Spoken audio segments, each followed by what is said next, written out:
से निवेदन है, एक बार जोरदार तालियों के साथ माननीय मुख्यमंत्री जी का आप स्वागत करें, अभिनंदन करें।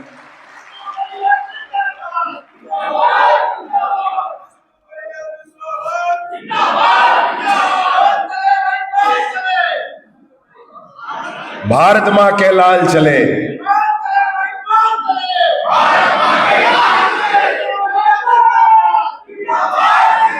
जिनके नेतृत्व में हम सब काम कर रहे हैं, ऐसे प्रदेश के अध्यक्ष माननीय किरण देव जी, मंचासीन सभी वरिष्ठ जनों का मैं हृदय से आभार व्यक्त करते हुए और माननीय केंद्रीय मंत्री सांसद तुखनलाल साहू जी ने जिस विषय को रखा है कि माननीय नरेंद्र मोदी जी तीसरी बार देश के प्रधानमंत्री बने हैं। इससे पहले 17 साल तक लगातार प्रधानमंत्री रहे हैं नेहरू जी, 15 साल प्रधानमंत्री रही इंदिरा गांधी, बीच में ब्रेक हो गया, लगातार नहीं रह पाई, लेकिन 15 साल रही वो। माने 17 साल नेहरू जी रहे, 15 साल इंदिरा गांधी रही, 10 साल मनमोहन जी रहे, 5 साल नरसिम्हा राव जी रहे, 2.5 साल लगभग शास्त्री जी रहे, और ऐसे विभिन्न लोगों ने लंबे कार्यकाल पूरे किए हैं। मैं आपको याद कराना चाहता हूं, स्मरण दिलाना चाहता हूं, माननीय नरेंद्र मोदी जी देश के दूसरे ऐसे व्यक्ति हैं जिन्होंने लगातार तीसरी बार प्रधानमंत्री पद का शपथ लिया है। और माननीय मनोहर लाल खट्टर जी जो हम सबके बीच में कह रहे थे, उन्होंने एक बहुत बड़ी बात कही कि तब वो हो पाना कि तीसरी बार लगातार प्रधानमंत्री पद का शपथ ले लेना, ये एक अलग बात थी, एक साधारण बात थी। तब स्थितियां दूसरी थी। तब देश की राजनीतिक स्थितियों में तो जिसको कांग्रेस की टिकट मिल जाती थी वो अपने आप को जीता हुआ प्रारंभ से ही मान लिया करता था। तब पंच से लेकर के पार्लियामेंट तक सब कांग्रेस ही हुआ करती थी, और देश को जिस तरीके से उन लोगों ने कब्जा कर रखा था हम सबको ध्यान है। तब प्रधानमंत्री बन जाना बड़ी बात नहीं थी। अरे तीसरी बार प्रधानमंत्री बन जाना यह तो अब बड़ी बात है भैया, अब बड़ी बात है। तीसरी बार देश के प्रधानमंत्री बनना, 2 बार देश के प्रधानमंत्री बनने के बाद फिर से जनता का पूरा समर्थन और पूर्ण बहुमत के साथ एनडीए की सरकार, जिसके साथ तीसरी बार प्रधानमंत्री बनके माननीय नरेंद्र मोदी जी हम सबके बीच में है।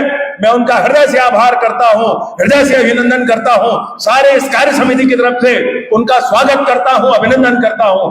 मित्रों, मैं आपके सामने, कल भाई साहब ने कहा कि 10 मिनट का समय ज्यादा नहीं बोलना है, मुझे ये लगा कि 10 मिनट का समय कहा गया है तो 10 मिनट तो कम है। फिर मैंने सोचा कि 10 घंटा भी कह देते हैं तो भी मोदी जी के बारे में बोलने में कम ही लग जाता भैया।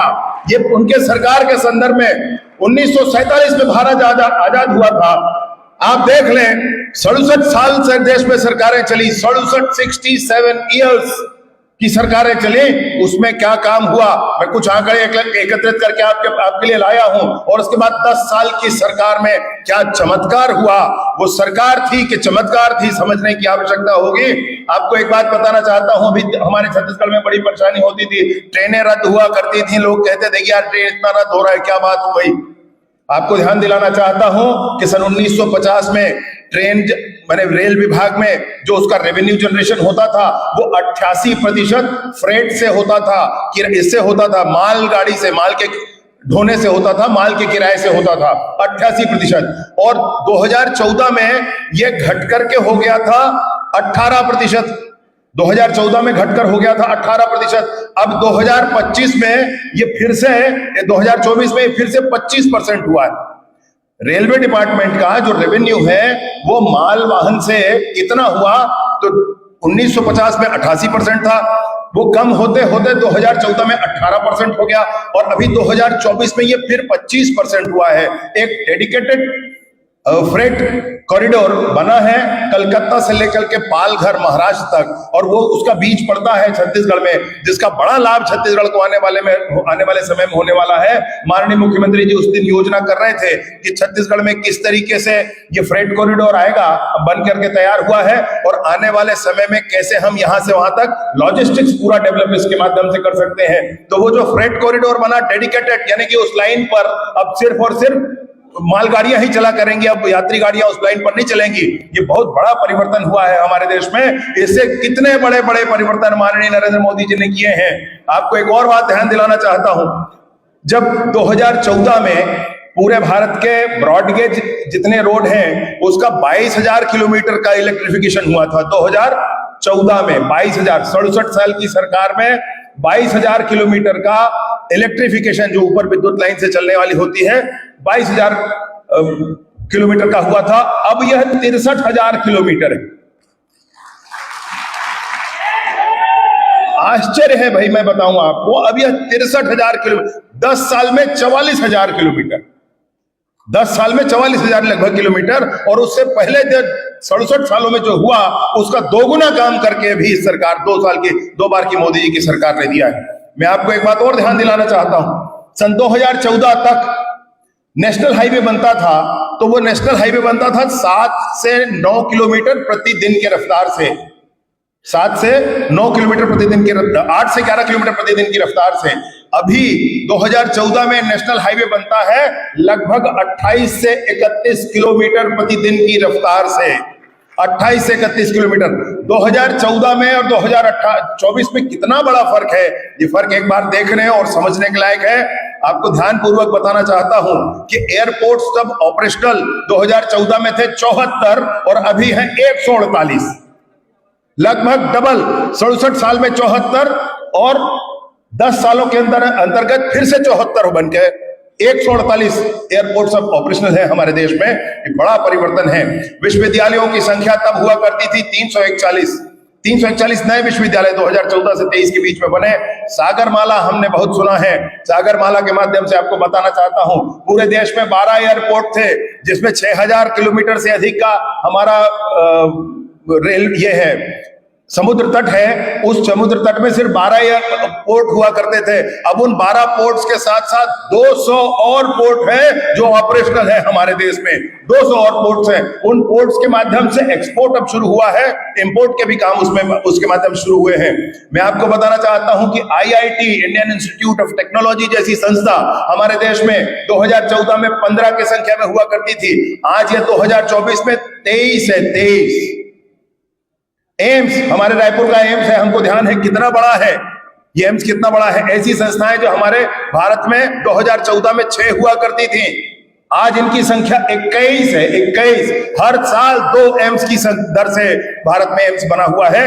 मैं आपको ये भी ध्यान दिलाना चाहता हूं कि एक्सपोर्ट की दिशा में अन्य चीजों के एक्सपोर्ट को छोड़ दीजिए, आप सुरक्षा सामग्रियों के एक्सपोर्ट की जब आप बात करेंगे तो सुरक्षा सामग्रियों के एक्सपोर्ट में 2014 में 1,000 करोड़ का एक्सपोर्ट होता था ले दे करके। अर्थात हमारी सेना के लिए आवश्यक छर्रे भी हमको इंपोर्ट करना पड़ते थे।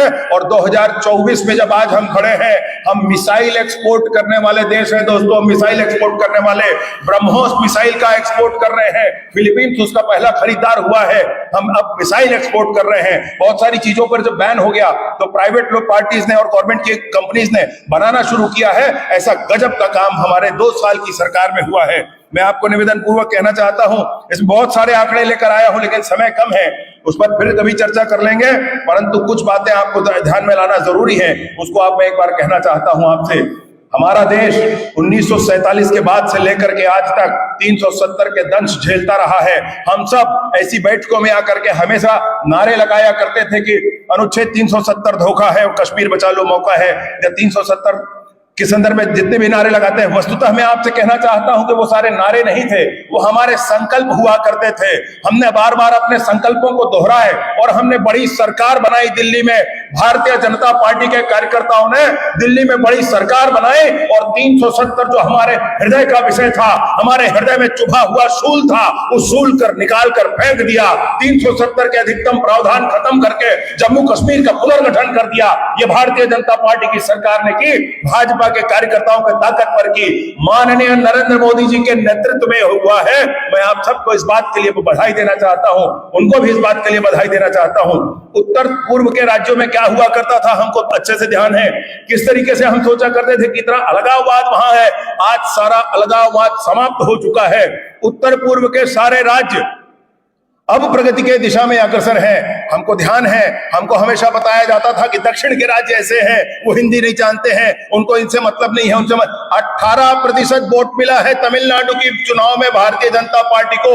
आने वाले समय में शीघ्र ही आप देख लेना, आज मैं 10 जुलाई को आपके सामने इस बात को कह रहा हूं, भारतीय जनता पार्टी की कार्य समिति में तमिलनाडु में कमल फूल की सरकार बनने वाली है और वो शीघ्र बनकर आएगी। ये आपसे मैं कहना चाहता हूं। केरल में पहली बार जीतकर हमारे सांसद आए हैं। विस्तार भारतीय जनता पार्टी का यहां से वहां तक हुआ है। ये नरेंद्र मोदी जी ऐसे चेहरे हैं जिनकी स्वीकार्यता उत्तर से लेकर दक्षिण तक और पूरब से लेकर पश्चिम तक हर जगह हो गई है। उनके तीसरी बार प्रधानमंत्री बनने पर उनका मैं हृदय से आभार और अभिनंदन व्यक्त करता हूं। मैं आपको एक विषय पर और ध्यान दिलाना चाहता हूं जो बहुत महत्वपूर्ण है, और वह विषय है सुरक्षा का विषय। थोड़े से भारत में हुए पूर्ण बातों के लिए मैं आपको ध्यान दिलाना चाहता हूं कि 1993 का वो सीरियल ब्लास्ट मुंबई का आप सबको याद होगा, जिसमें 257 लोग मर गए थे। 1993 के कोयंबटूर का सीरियल ब्लास्ट आपको ध्यान होगा, जिसमें 200 लोग मर गए थे। 2001 का जम्मू कश्मीर पर विधानसभा हमला आपको याद होगा। 2001 पर भारत के संसद पर हमला आपको याद होगा। 2006 में मुंबई के लोकल ट्रेन में सीरियल ब्लास्ट आपको याद होगा। 2008 में जयपुर का सीरियल ब्लास्ट आपको याद होगा। 2008 में ही गुवाहाटी का सीरियल ब्लास्ट आपको याद होगा। 2016 के पठानकोट का हमला आपको याद होगा। 2008 में ही बंबई में होटल में आतंकी कसाब वगैरह घुसे थे, वो सब कुछ आपको याद होगा। और उसके बाद परिदृश्य कैसे बदला है यह भी आपने देखा है अपनी आंखों से।